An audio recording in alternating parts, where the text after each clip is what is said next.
Shalom. Kita berjumpa kembali jemaat Tuhan yang terkasih dalam video channel saya.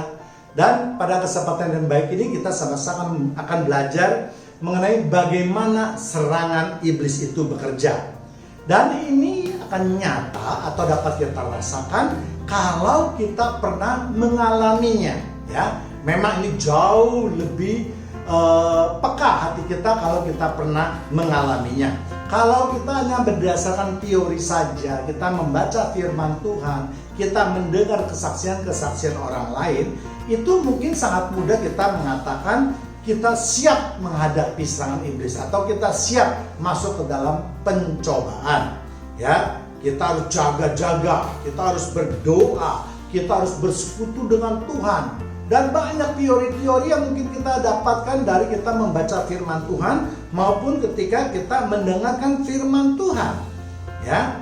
Namun ketika kita mengalaminya sendiri, nah itu baru kita mengetahui apa yang dimaksud dengan iblis atau serangan iblis atau iblis yang berjalan berkeliling sama seperti singa, menunggu kesempatan yang baik untuk menelan kita. Ya, jadi kalau kita biasa saja berteori saja, kita coba pikir, oh iya, kita harus siap-siap, ya kan? Kalau iblis itu selalu ada di sekeliling kita, ya. Begitu kita lengah, maka iblis langsung mencaplok diri kita, ya. Ternyata kalau kita sudah mempunyai pengalaman seperti itu, maka penafsiran seperti itu memang tidak salah, benar, tapi masih dapat dilakukan yang lebih tajam lagi, ya. Yang dimaksud dengan yang dimaksud dengan berkeliling adalah bukan tanpa maksud, tetapi berkeliling itu juga bisa diartikan si iblis itu bersiasat, baik secara langsung maupun tidak secara langsung, atau sedang mencari berbagai cara untuk bisa menaklukkan kita seperti pada Hawa, ya. Jadi kita lihat memang iblis tidak langsung mengatakan kepada Hawa akan langsung menjadi seperti Tuhan. Tetapi iblis berkata pada waktu kamu memakan buah ini, maka matamu akan terbuka seperti Allah. Ya, jadi tahu yang baik dan yang jahat. Ya, jadi ada bedanya ya. Kalau tadi saya katakan si iblis si jahat itu berkeliling-keliling kita,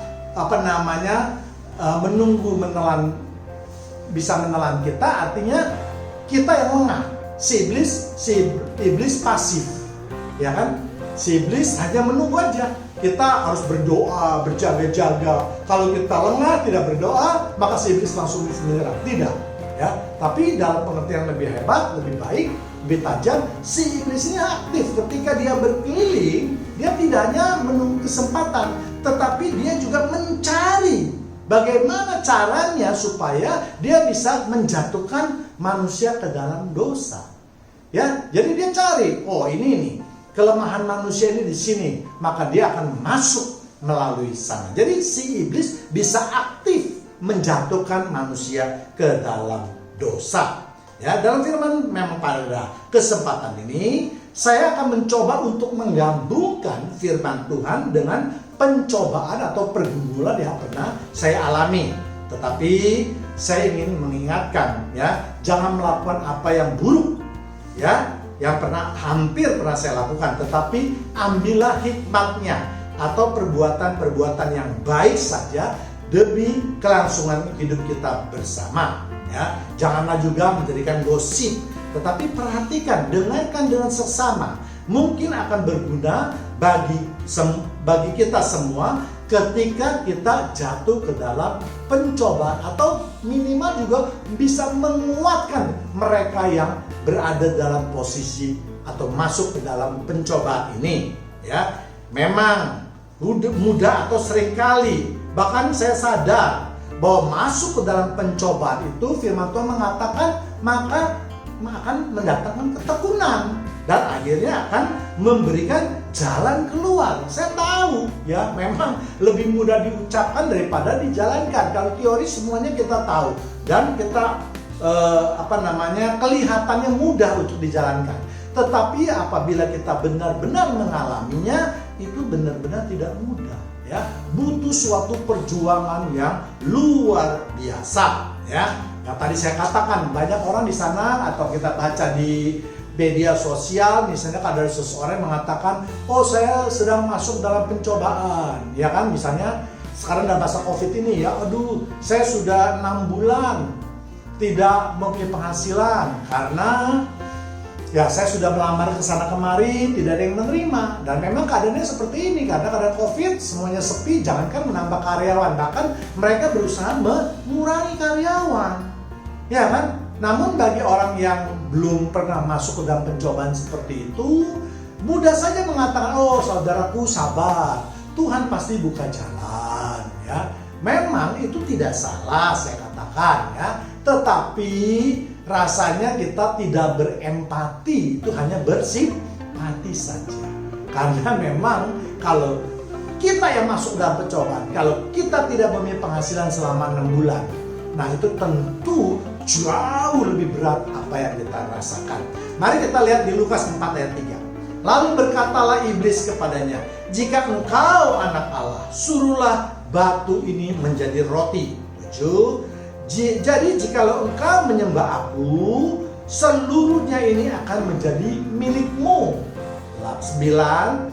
Kemudian ia membawa Yesus ke Yerusalem dan menempatkan dia di bumbungan bait Allah. Lalu berkata kepadanya, jika engkau anak Allah, jatuhkanlah dirimu dari sini ke bawah. Jadi ayat ini saya ambil khusus, apa yang ingin saya nyatakan adalah bahwa jangankan kita, Yesus pun pernah dicobai oleh iblis. Apakah iblis tidak tahu Yesus itu adalah Allah? Jelas tahu. Banyak sekali ayat-ayat nanti di belakang yang menyatakan iblis itu takut akan hadirkan Tuhan Yesus. Dia mengenal Yesus, hei anak Allah, untuk apa engkau datang? Belum waktunya untuk penghakiman, ya kan? Dan seterusnya mereka gemetar terhadap Yesus. Tetapi yang namanya iblis itu memang tidak pernah menyerah. Dia berusaha, yang tadi saya katakan, berusaha mencari jalan, berusaha mencari siasat untuk menjatuhkan manusia. Ya, jadi dalam masa pencobaan ini, ya, si iblis tidak mengenal lagi manusia itu apa kedudukannya, apa jabatannya, siapa dia. Ya, semua manusia dari pimpinan yang tertinggi, mungkin dari presiden sampai kepada rakyat bisa jatuh, dari yang miskin sampai yang kaya, dari anak-anak sampai yang dewasa, dari yang bodoh sampai yang paling pintar sekalipun, semuanya bisa masuk ke dalam pencobaan atau pergumulan. Ya, jadi janganlah kita langsung kalau ada orang yang masuk ke pergumulan langsung kita menghakimi mereka, wah dia pasti berdosa. Ya memang orang ada yang karena dia berdosa kemudian masuk ke dalam pencobaan atau pergumulan. Tetapi nanti kita lihat juga ada yang bukan karena dosa mereka, tetapi mereka juga bisa masuk ke dalam pencobaan. Nanti kita akan bahas, ya. Jadi sekali lagi, Yesus pun dikatakan pernah dicobai oleh iblis, namun tidak dapat jatuh ke dalam dosa. Nah, ini bedanya antara Yesus yang sebagai Tuhan yang berinkarnasi sebagai manusia dengan kita yang lemah. Ya, kalau Yesus karena dia ada Allahnya, ada sifat Allahnya, ada kekuatannya untuk tidak terpengaruh dengan hal yang berdosa, ya, sehingga dia bisa menampik semua pencobaan daripada Tuhan, ya. Jadi kita lihat mari ayat-ayat daripada Lukas 4 ayat 3 ini. Lalu berkatalah iblis kepadanya, jika engkau anak Allah, suruhlah batu ini menjadi roti. Ya, dalam cerita ini kita tahu semualah bahwa Yesus setelah 40 hari 40 malam ya tinggal di gurun, maka si iblis datang untuk mencobai Yesus, ya. Dan selama 40 hari itu tentu membuat Yesus sangat lapar. Ya, sehingga si iblis lalu datang mencobai Yesus. Lalu mengapa iblis berani yang tadi saya katakan, ya, mencobai Yesus, ya? Karena ya yang saya katakan, si iblis coba-coba saja, apapun dia akan berusaha untuk menjatuhkan manusia, ya. Untuk itulah maka iblis menjatuhkan apakah Yesus yang tinggal di bumi itu tidak akan mempergunakan kuasa keilahiannya. Ya, si iblis ingin tahu dulu sebelum Yesus mengadakan pelayanan di dunia, setelah Yesus itu bersama di 40 hari 40 malam tinggal di gurun, Si iblis ingin tahu dulu apa sih yang ingin diperbuat oleh Yesus. Kalau Yesus langsung mempergunakan sifat keilahiannya, berarti si iblis sama sekali tidak mempunyai kesempatan lagi untuk membuat manusia jatuh ke dalam dosa. Tetapi dia lihat bahwa ketika Yesus dicobai, si iblis melihat bahwa Yesus ternyata tidak mempergunakan kuasa ilahinya, ya. Kuasa keilahiannya itu hanya dipergunakan ketika melakukan pelayanan yang tidak mungkin dilakukan oleh manusia biasa, ya. Jadi dalam keadaan ini ketika Yesus ingin menyelamatkan manusia, ingin menolong manusia, di mana kekuatan manusia itu tidak mampu untuk menolong hal-hal tersebut, barulah Tuhan Yesus mempergunakan kuasa keilahiannya.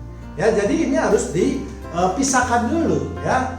Jadi dalam kehidupan biasa kita lihat Yesus biasanya dia sebagai manusia biasa, ya. Ya, misalnya saja ketika menghadapi orang kusta, ketika menghadapi orang buta, ya, atau bahkan membangkitkan orang mati. Hal-hal seperti ini tidak mungkin bisa dilakukan oleh seorang manusia biasa. Ya, makanya Tuhan Yesus mempergunakan kuasa keilahiannya untuk juga membuktikan bahwa Yesus itu bukan manusia biasa, tapi Yesus ini adalah penjelmaan daripada Allah, ya, Sang Mesias, Sang Juru Selamat manusia. Inilah yang ingin dicapai oleh Yesus ketika masih ada di dunia ini, ya. Jadi bukan untuk kepentingan pribadi Yesus sendiri, untuk menunjukkan kehebatannya Yesus, untuk memamerkan kekuasaannya, bukan, tetapi untuk kemuliaan nama Bapa yang ada di surga. Ya, kita ingat ketika Yesus datang ke dunia ini, dia mengambil peran sebagai anak. Dan ini banyak sekali orang yang tidak mau mengerti, ya. Kalau Yesus dikatakan dia berdoa kepada Bapa, dia memohon kepada Bapa dan seterusnya, menganggap berarti Yesus bukan Allah. Yesus walaupun Allah di bawah Bapa, ya. Dia tidak mengerti dan tidak mau mengerti bahwa ini ketika Yesus datang, perannya sudah dibagi, ya. Allah yang di surga yang disebut dengan Yod-Heh-Vav-Heh tadi itu mengambil peran sebagai Bapa, dan memang itu sebagai Bapa, dan Yesus mengambil peran sebagai anak. Ya, bagaimana kalau Yesus tiba-tiba kekuasaannya sama atau melampaui Allah? Ya, dari peran anaknya tidak berfungsi dengan baik. Ya, jadi Yesus jelas adalah manusia yang taat. Yesus ingin memberikan suatu gambaran kepada kita semua, kepada pengikutnya, bahwa ini loh kalau kita sebagai anak, ini loh kewajiban kita sebagai anak, yaitu menghormati Bapa, baik Bapa yang di dunia maupun Bapa yang ada di sorga. Ya, jadi kalau ada orang-orang yang ingin memamerkan mukjizat, kekuatan, kuasa keilahiannya hanya karena untuk menyatakan dirinya bangga, rasa-rasanya mukjizat itu perlu dipertanyakan. Ya, karena sudah pernah saya kupas, ya, mukjizat itu bisa juga daripada si jahat, yaitu pada waktu di Musa dengan Firaun, ya, itu dapat jembatan yang terkasih lihat antara iman dan mukjizat, hubungannya apa, ya. Baik, lalu apa arti 40 hari?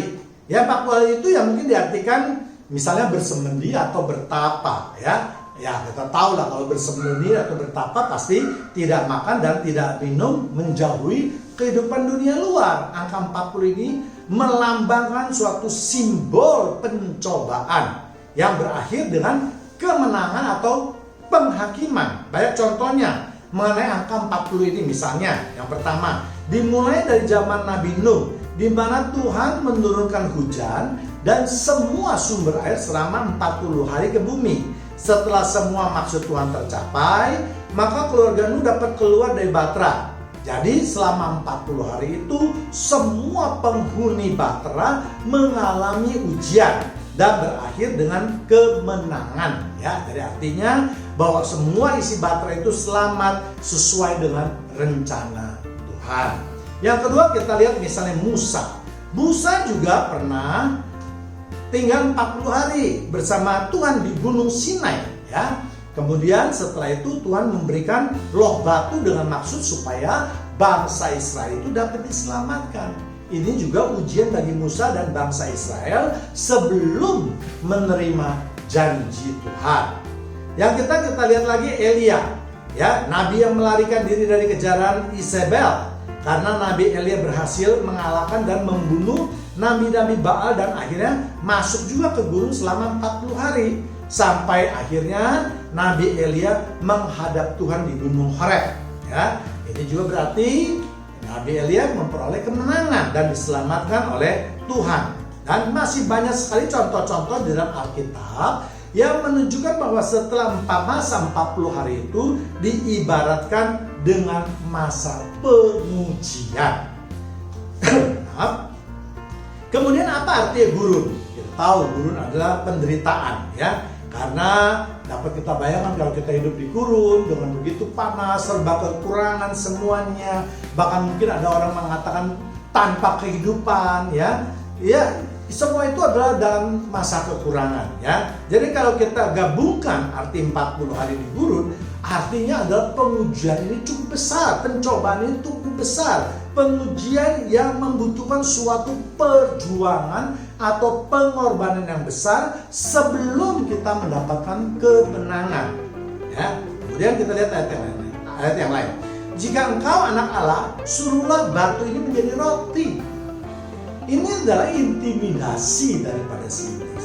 Iblis ingin mengingatkan kita yang berada dalam pencobaan supaya segera minta Tuhan untuk melepaskan kita dari pencobaan tanpa syarat, ya. Biasanya memang seperti itu. Kalau kita masuk dalam pencobaan, langsung kita berdoa, Tuhan tolong Tuhan, selamatkan Tuhan. Kalau kita dalam, katakanlah dalam penyakit yang berat juga kita selalu berdoa gitu, Tuhan tolong Tuhan, angkat penyakit ini, sembuhkan penyakit saya. Langsung meminta tanpa syarat, tanpa mau melihat apapun juga.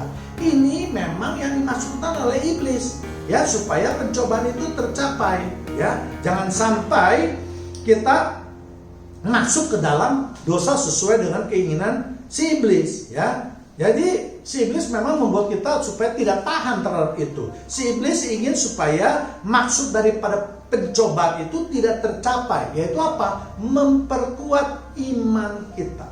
Jadi setiap pencobaan, setiap pergumulan itu tujuannya adalah memperkuat iman kita. Kalau pencobaan itu bukan karena dosa kita, tapi kalau pencobaan itu masuk dalam dosa kita, ya nanti berakhir dengan maut. Itu sudah kita bicarakan banyak sekali, ya. Jadi Tuhan, iblis tidak ingin iman kita kuat. Kalau iman kita kuat, semua bertambah kuat, maka semua gagallah usaha daripada si iblis. Ya, jadi kalau Tuhan itu tidak mengabulkannya, nah ini si iblis nanti yang akan masuk. Lalu kita pasti nanti akan kecewa kepada Tuhan, ya kan? Dan mungkin saja juga bahkan bisa meninggalkan Tuhan. Dengan demikian, kalau kita sudah meninggalkan Tuhan, kalau kita sudah menjauh daripada Tuhan, ya si iblis tinggal memasang perangkap saja untuk kita, ya. Sebab jika semua tadi yang saya katakan, ya, iblis selalu itu mengkaitkan roti di dalam pencobaan. Ya, roti itu ya pasti kita selalu diiming-imingi dengan kehidupan keduniawian kita. Roti itu berarti ya duit, harta, dan seterusnya. Ya, itulah yang iblis tawarkan karena iblis tahu bahwa kelemahan terbesar manusia adalah duit, kehidupan yang enak. Ya, hidup yang glamor, hidup yang berkecukupan, dan seterusnya. Dan kita sudah tahu akhir dari kehidupan dunia ini adalah pasti jatuh dalam dosa yang berakhir dengan maut. Di dalam suatu pengujian alam yang begitu hebat, maka setelah berhasil kita melewatinya, mulailah datang pencobaan daripada si iblis. Dalam ayat tadi di atas, Yesus dalam posisi sebagai manusia biasa yang telah bergumul dengan penderitaan alam, mulai digoda dengan sesuatu yang sangat dibutuhkan pada saat itu juga. Ya, kita dapat membayangkan bahwa ketika orang ada di gurun, tidak makan 40 hari 40 malam, ya, ketika ditawarkan makanan atau minuman, itu pasti sangat menggoda sekali. Bahkan kalau disuruh pilih mungkin makanan, minuman dengan emas perak, mereka pasti akan memilih makanan dan minuman. Karena apa gunanya kalau memilih emas dan perak dan berakhir dengan kematian? Ya kan? Ya. Kemudian kita lihat kesaksian saya sekarang. Roti berbicara dengan makanan yang juga sering diterjemahkan dengan rezeki. Ya, misalnya di dalam doa Bapa Kami. Sehingga dalam kehidupan nyata sekarang ini bisa diartikan, ya tadi saya bilang, segala sesuatu yang dalam bidang keuangan atau kehidupan duniawi. Manusia yang umumnya ingin hidup dalam kedagingan tentu sangat membutuhkan uang. Apalagi zaman sekarang semua kegiatan itu umumnya disangkut pautkan dengan uang. Dan inilah yang merupakan salah satu kelemahan terbesar daripada manusia. Dan si iblis mengetahuinya dengan tepat dan cermat. Sehingga sering dipakai oleh iblis untuk masuk menekan kehidupan kita. Ya, di dalam kesaksian saya dulu saya pernah katakan bahwa iblis juga mulai mengganggu kehidupan saya, mengganggu gangguan finansial saya. Ya, bahkan gangguan finansial yang jumlahnya saya katakan cukup besar atau sangat besar buat saya. Ya, sehingga saya mengibaratkan tekanan atau intimidasi daripada si iblis itu sama seperti seorang Goliat. Ya, Goliat mengancam akan mengambil alih sebagian besar keuangan saya. Itu yang membuat hati saya terus terang resah. Ya, namun saya secara aktif melakukan perlawanan melalui memperkatakan firman Tuhan. Ya, jadi ketika saya tahu saya mulai masuk dalam percobaan dengan berbagai intimidasi, saya tidak meninggalkan Tuhan. Saya justru lebih mendekatkan diri kepada Tuhan. Saya berdoa, memuji Tuhan, membaca firman dengan lebih giat lagi. Ya, sambil memperkatakan firman Tuhan. Kalau mulai datang serangan si iblis, saya memperkatakan firman Tuhan. Ya, Tuhan adalah perisaiku. Tuhan pasti akan membuka jalan. Tuhan pasti tidak akan mempermalukan umatnya. Tuhan pasti tidak membuat kita jatuh tergeletak dan seterusnya. Nah, inilah gunanya memperkatakan iman sehingga memperkatakan firman maksud saya, sehingga iman kita akan terbangun dan kuat untuk menghadapi tekanan daripada si iblis. Ya, kita harus melawan dengan memperkatakan firman Tuhan, ya. Dan akhirnya kalau kita sudah memperkatakan firman Tuhan, nah biasanya itu hati kita mulai ada damai, ya. Sudah tidak gelisah, sudah mulai tenang, ya. Namun akan datang lagi, mungkin 1-2 jam datanglah dan kita mulai melawan lagi, kita memperkatakan firman lagi, kita mulai membaca firman, kita mulai memuji Tuhan lagi, ya. Dan jangan biarkan si iblis ini terus. Memang si iblis tidak hanya datang 1 kali, ya, kita katakan dia berkeliling terus, ya. Berkeliling artinya apa? Dia ada di sekitar kita, ya kan? Ya, jadi kita terus memperkatakan firman Tuhan. Ketika dia mulai mau masuk lagi, kita memperkatakan firman, kita lawan mereka, ya. Sehingga lama-kelamaan mungkin buat saya setelah 2-3 hari kemudian sudah hilang intimidasi daripada si iblis itu, ya. Namun tetap kita berdoa, terus berseru kepada Tuhan, meminta pertolongan Tuhan, meminta penyelamatan daripada Tuhan, ya. Ya, jadi memang selama ini memang gampang sekali orang memberikan nasihat, ya kan? Udah kita serahkan saja kepada Tuhan. Ya, memang yang tadi saya katakan lebih mudah mengatakannya daripada merasakannya. Ya, itu juga saya tidak bisa menyalahkan mereka yang berkata demikian. Ya, tetapi hendaknya juga jemaat Tuhan di dalam memberi suatu komentar, kita harus juga merasakannya dulu. Kita jangan hanya bersimpati, artinya coba melihat dari luar, oh dia kesiannya sudah, tapi berempati, kita turut merasakan apa yang dia rasakan. Nah, ya ini, dengan begitu kita jauh. Kalau kita melihat seperti itu, kita pasti mendoakan orang itu, ya kan? Minimal itu dengan cara itu. Kalau doa, kalau bisa kita akan bantu, ya, sesuai dengan kemampuan kita tentu saja, ya. Jadi memang kalau kita mengatakan serahkan saya kepada Tuhan, itu lebih mudah diucapkan daripada dilakukan. Ya, butuh iman yang sangat kuat, dan iman ini hanya bisa diperoleh dari suatu proses. Ya, saya mungkin katakan talenta, hikmat, mungkin untuk pelayanan Tuhan membukakan buat saya begitu mudah, begitu cepat, ya. Dalam usia yang mungkin tidak terlalu lama, saya sudah, ya katakanlah, bisalah membawakan firman Tuhan, ya. Namun iman itu tidak bisa mengikuti hikmat yang Tuhan berikan. Dan memang kalau kita lihat di dalam Alkitab, tidak ada seorang pun, tokoh manapun juga yang diberikan iman oleh Tuhan tanpa melalui suatu proses. Semuanya itu harus melalui proses. Mulai dari zaman Abraham dipanggil oleh Tuhan sampai pada kedatangan Tuhan Yesus. Semua tokoh-tokoh, baik itu Abraham, Musa, ya kan?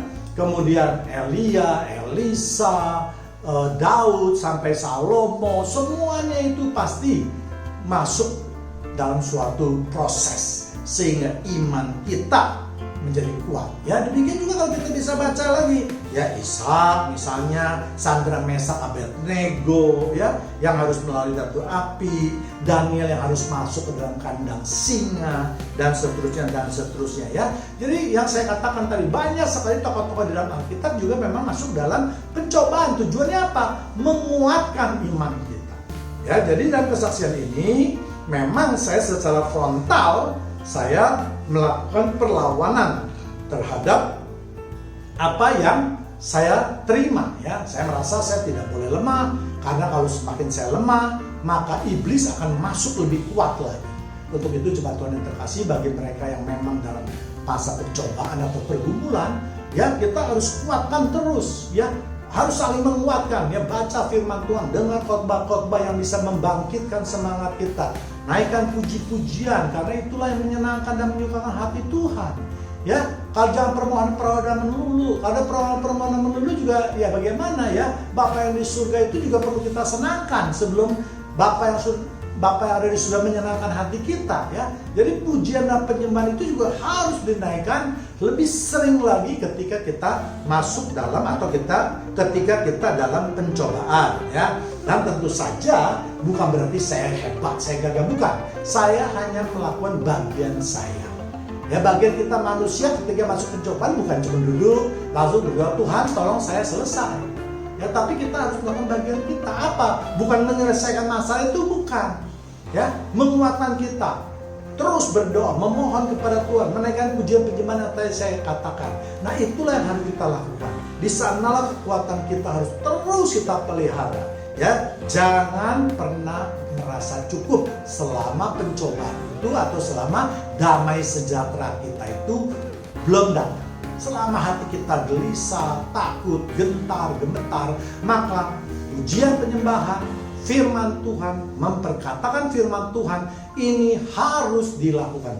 3 hal tersebut, ya. Tadi saya katakan setelah 3-4 hari hilang, ya. Si Goliat tadi sudah tidak dapat lagi mengintimidasi saya. Kemudian yang lain, yang 7. Jadi jikalau engkau menyembah aku, seluruhnya akan menjadi milikmu. Dalam ayat ini berbicara mengenai penyembahan, yang berarti kalau kita sembah berarti kita takluk kepada si iblis, ya. Iming-imingnya itu sama, masalah juga keuangan, ya. Atau dengan kata lain, jika kita ingin mengikuti keinginan iblis dan meninggalkan Tuhan kita, maka iblis akan menjanjikan kehidupan duniawi.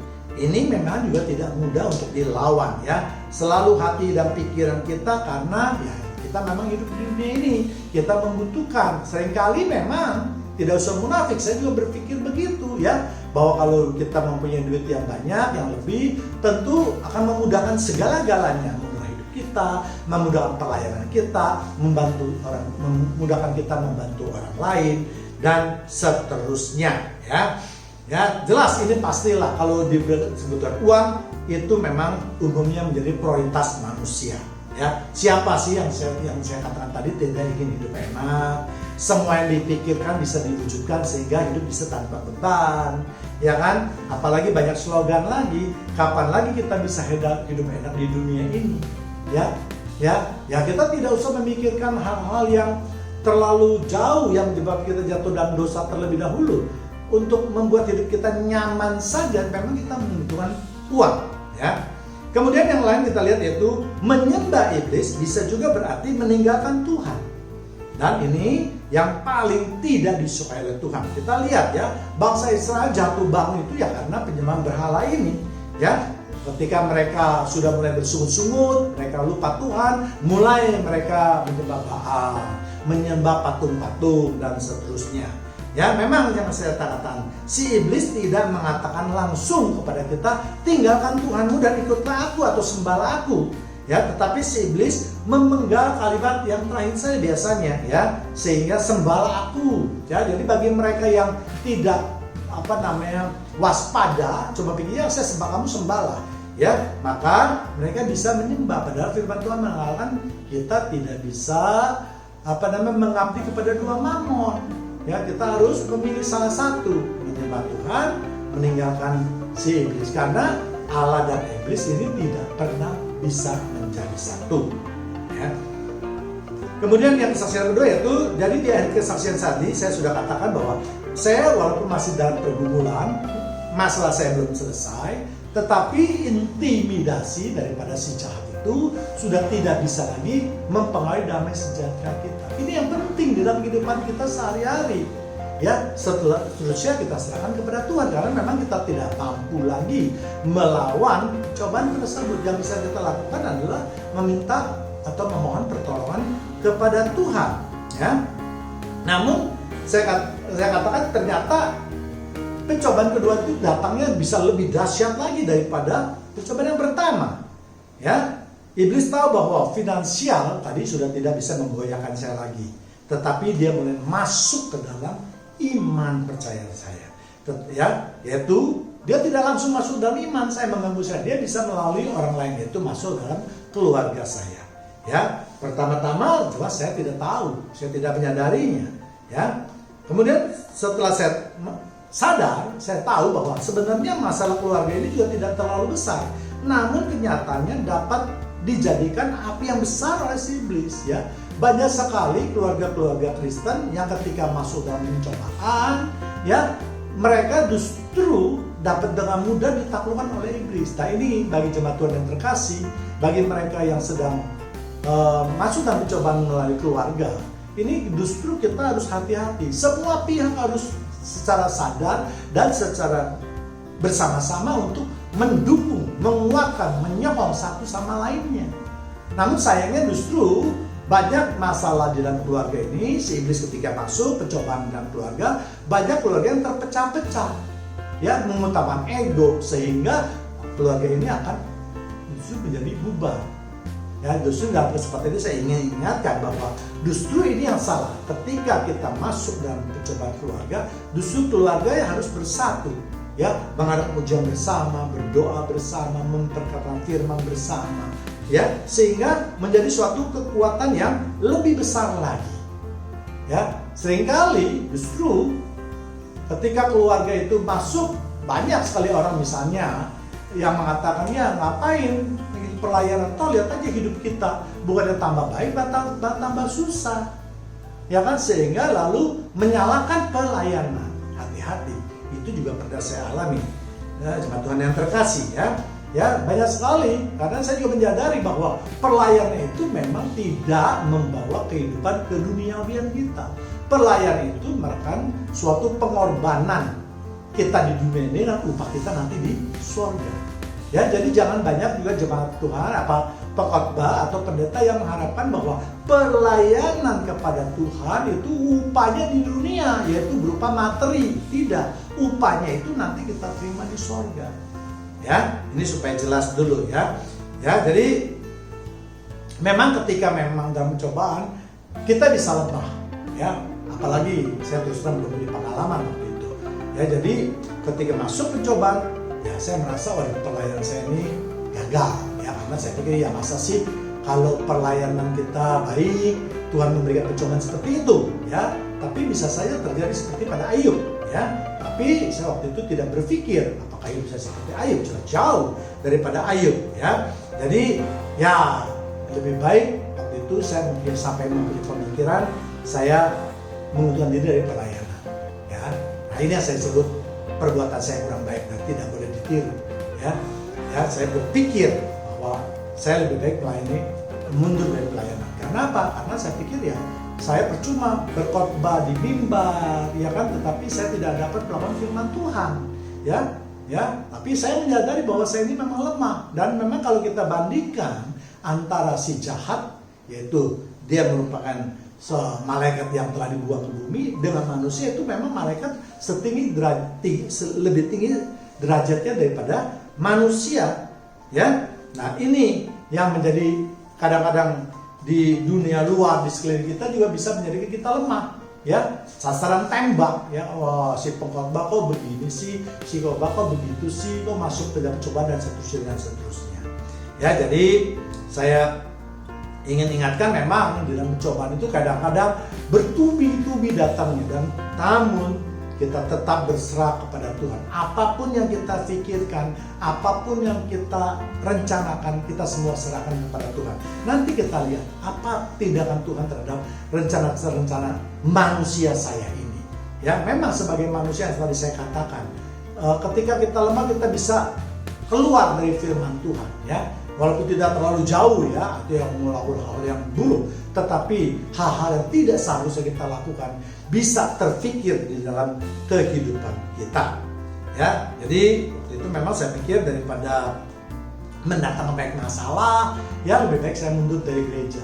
Ya toh saya datang ke gereja juga tidak untuk mencari jabatan, tidak untuk mencari pelayanan dan seterusnya, ya. Ya memang ini mungkin saya pikir hanya karena tuntunan Roh Kudus yang menyebabkan saya masuk dalam kegiatan-kegiatan pelayanan, ya. Walaupun waktu itu beberapa orang ketika saya masuk dalam gereja, ada ya gembala sidang saya juga pernah menuat-nuatkan kepada saya bahwa nanti saya akan dipakai oleh Tuhan.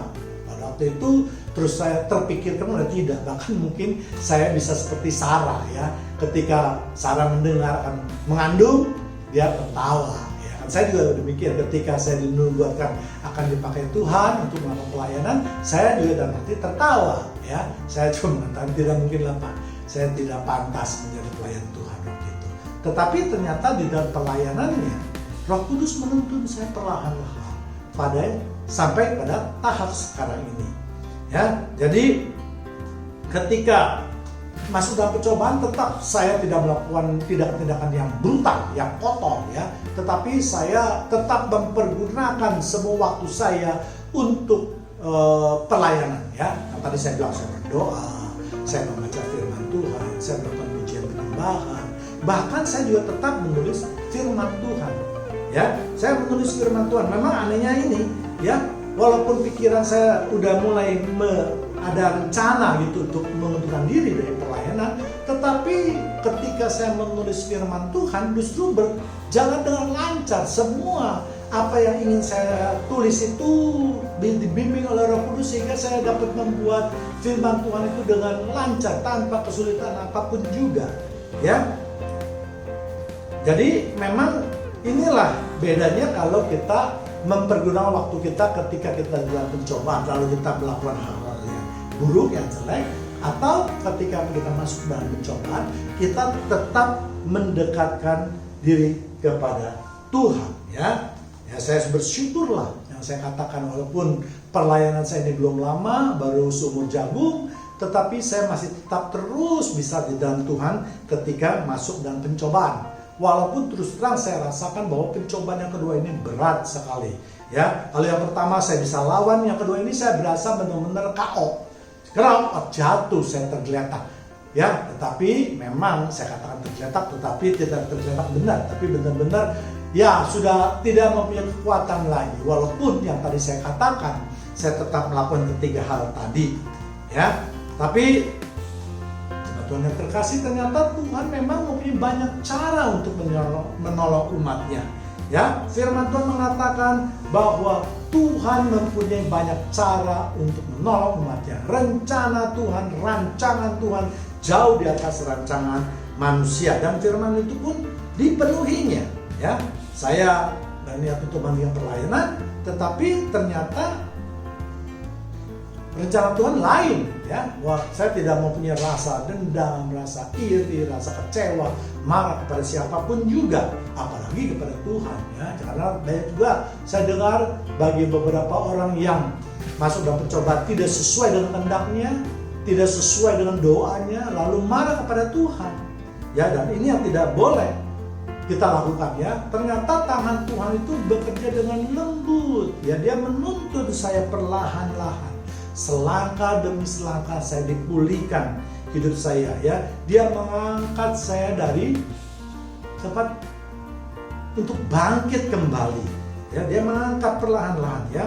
Jadi sekali lagi yang saya katakan, jadi walaupun saya berusaha pikiran saya untuk berbuat dosa, menjauhkan, berhenti dari pelayanan, dan itu saya sudah niatkan dalam hati saya, ya, tapi ternyata tidak bisa saya lakukan itu, ya. Tuhan selalu menutup semua jalan yang saya pergunakan, ya. Salah satu contoh saja misalnya, ya, ketika saya mengajukan kepada sidang, ya, langsung ditolak, ya. Bahkan gembala sidang datang ke rumah saya, memberikan saya, tidak banyak memberikan saya, karena dia juga mengatakan bahwa saya juga tentu mengerti tentang firman Tuhan, karena saya juga pembawa firman Tuhan.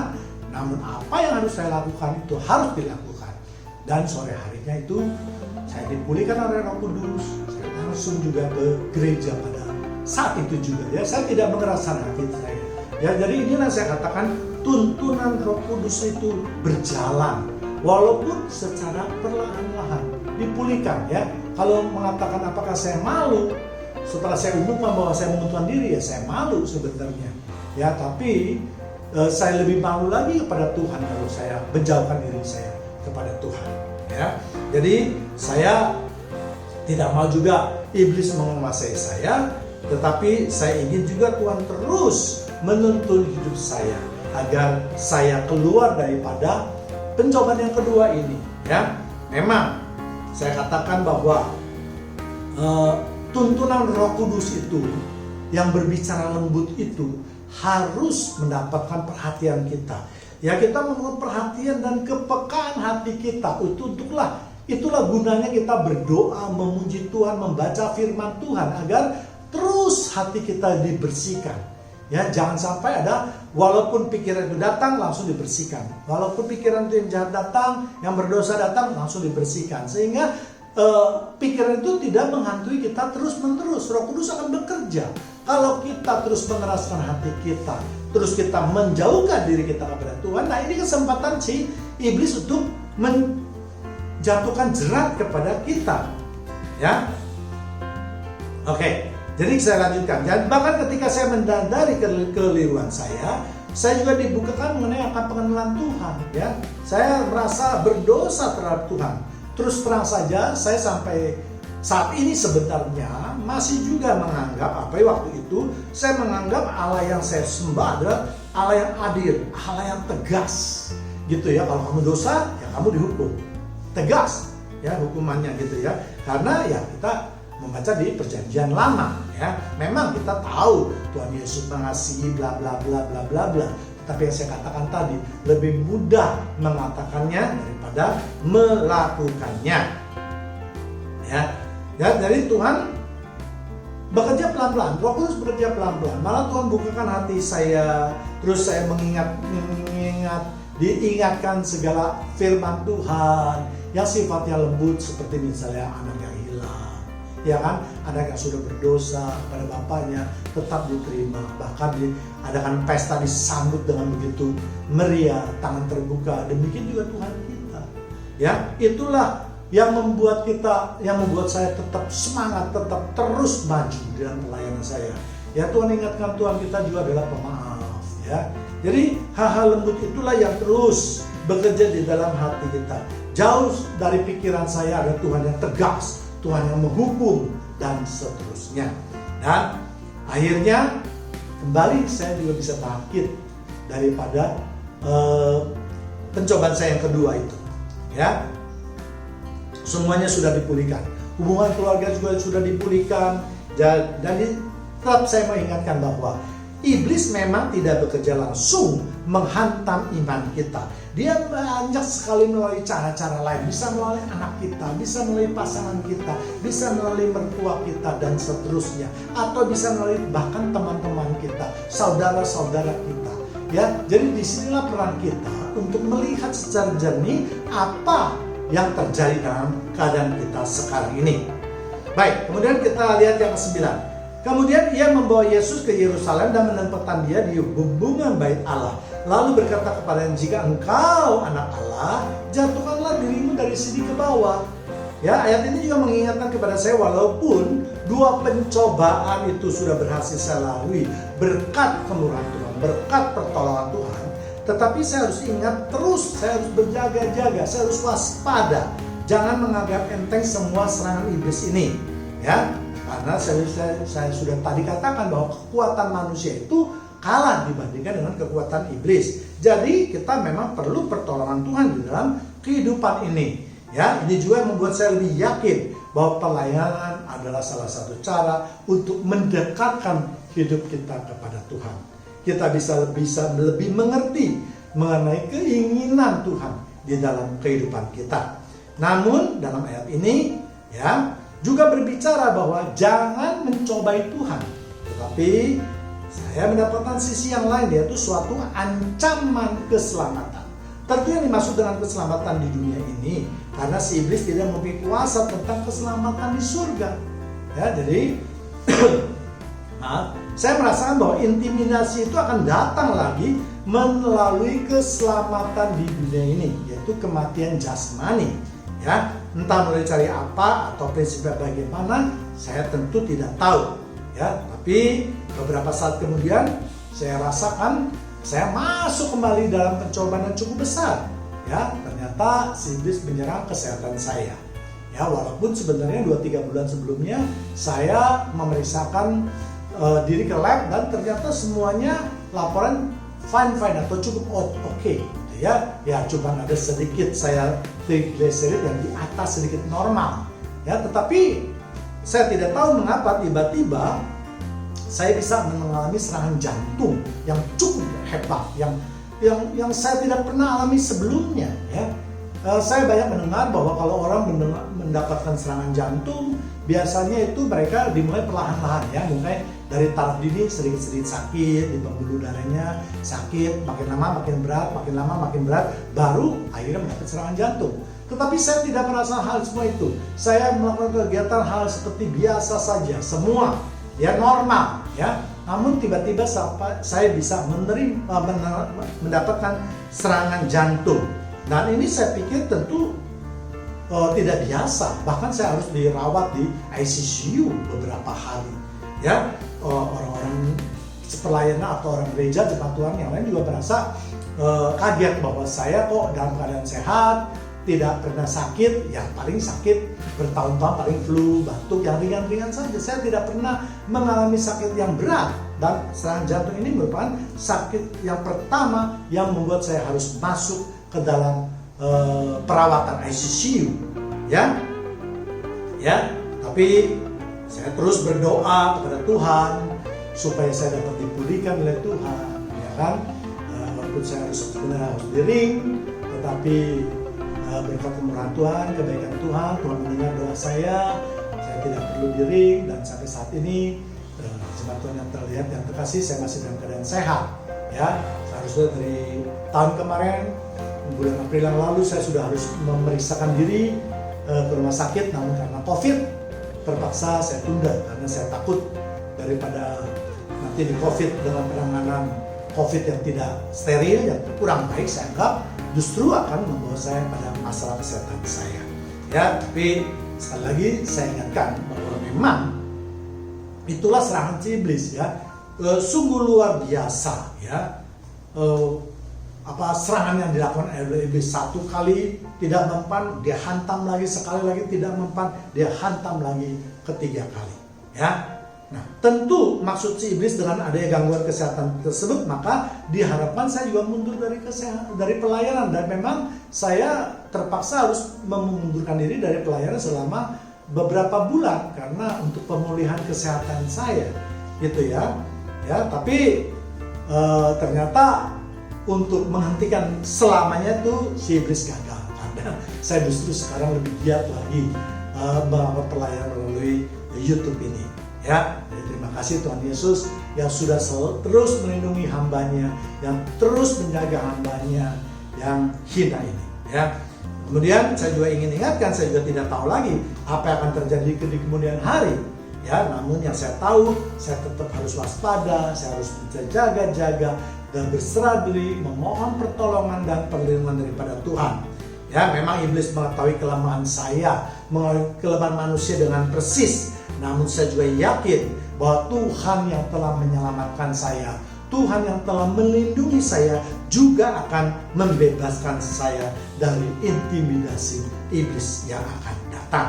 Ya, saya harus lakukan adalah berdoa. Saya terus berdoa, bersekutu dengan Tuhan setiap hari, membaca firman Tuhan, menulis, mengupload ya beberapa khotbah di YouTube ataupun mungkin melakukan pelayanan di gereja yang offline ya, memperkuat iman saya supaya dapat bekerja dengan sempurna ya. Dan di akhir daripada khotbah ini saya ingatkan ada 2 ayat yang membuat saya bersemangat. Ya, mudah-mudahan ini juga memberkati jemaat Tuhan yang terkasih, terutama khususnya buat mereka yang masih dalam pencobaan. 1 Petrus 5 ayat 9. Lawanlah dia dengan iman yang teguh, sebab kamu tahu bahwa semua saudaramu di seluruh dunia menanggung penderitaan yang sama. Jadi ada 2 poin hal yang sangat penting dalam ayat ini. Yang pertama yaitu semua pencobaan itu harus kita lawan dengan iman yang teguh, bukan dengan kekuatan kita, bukan dengan otot kita, tetapi dengan iman, dengan percaya. Ya, jangan biarkan si jahat itu menaklukkan iman kita. Jangan biarkan si jahat itu terus mengintimidasi kita. Ya, caranya bagaimana ya? Tadi 3 macam itu saya bilang, berdoa terus, memuji, ya kan? Dan ya kalau berkenan membaca firman Tuhan, jangan lupa ya. Yang lain-lainnya ya tentu hidupnya harus jauh baik daripada sebelumnya ya. Tetapi yang paling pokok itu, kita tidak boleh meninggalkan yang ketiga itu ya. Kita harapkan dengan semua apa yang kita lakukan itu Tuhan tetap menjaga kita. Ya, Tuhan tetap akan memberikan ketekunan dan pergumulan dan akhirnya membawa kita kepada jalan yang keluar ya. Banyak sekali yang saya katakan tadi orang Kristen yang jatuh ke dalam pencobaan lalu menyerah pada pencobaan. Banyak sekali yang meninggalkan Tuhan dan berjuang dengan kekuatan sendiri, dengan otot sendiri. Misalnya apa? Mengandalkan pertolongan dari manusia lainnya. Nah, ketika dia udah mengandalkan pertolongan dari manusia, pasti hatinya menjauh dari kepada Tuhan. Ya. Nah, bahkan ada juga yang mungkin yang menjadi murtad, ya. Keluar karena tidak mendapatkan pertolongan daripada Tuhan. Nah, hendaknya cara-cara seperti ini jangan sampai kita lakukan atau terjadi. Ya, mengapa mereka bisa terjadi demikian? Karena mereka selalu ingin cari jalan pintas. Mereka ingin selalu cepat keluar daripada pencobaan. Ya, nah, yang justru akibatnya akan jauh lebih berdosa lagi. Apalagi kalau sampai mendatangi orang-orang pintar atau perdukunan. Ya. Dan juga kita mendapatkan perhatian kita, ya bukan hanya kita saja yang mengalaminya. Ya, firman Tuhan mengatakan semua saudara kita di seluruh dunia. Berarti mungkin ada puluhan atau ratusan juta orang yang mempunyai nasib seperti kita, seperti saya, masuk ke dalam pencobaan. Ya, dan itu kita harus terus bersemangat, terus kita harus melakukan perlawanan terhadap pencobaan itu.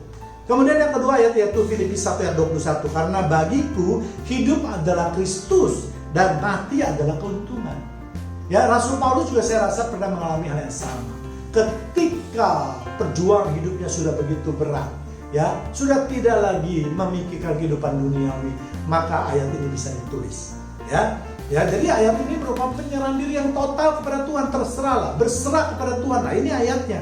Ya, apapun keputusan Tuhan, sebagai umatnya kita hanya bisa menerima saja. Sebab apabila Tuhan sudah berkehendak, siapa yang dapat melawannya atau mampu mengatasinya? Ya, kalau kita masih diberi hidup di dunia ini, maka kita harus menggunakan sebaik-baiknya. Jangan terus jatuh dalam dosa. Lakukan firman Tuhan yang merupakan bentuk kasih kita terhadap Yesus Kristus. Jangan malas untuk melakukan 3 hal tadi. Kalaupun Tuhan mengendaki kematian kita, itu adalah suatu keuntungan. Bukankah manusia diciptakan hidup bersama dengan Tuhan? Bukankah hidup bersama dengan Tuhan berarti kita sudah melepaskan semua kehidupan berdosa kita? Kita sudah tidak menambah dosa kita di dunia ini. Ya, hidup kita hanyalah sementara di dunia ini. Yang kekal itu adalah bersama Tuhan. Demikianlah firman Tuhan dan kesaksian yang saya gabungkan, biarlah ini menguatkan iman kita semua. Tuhan Yesus memberkati kita semua. Amin.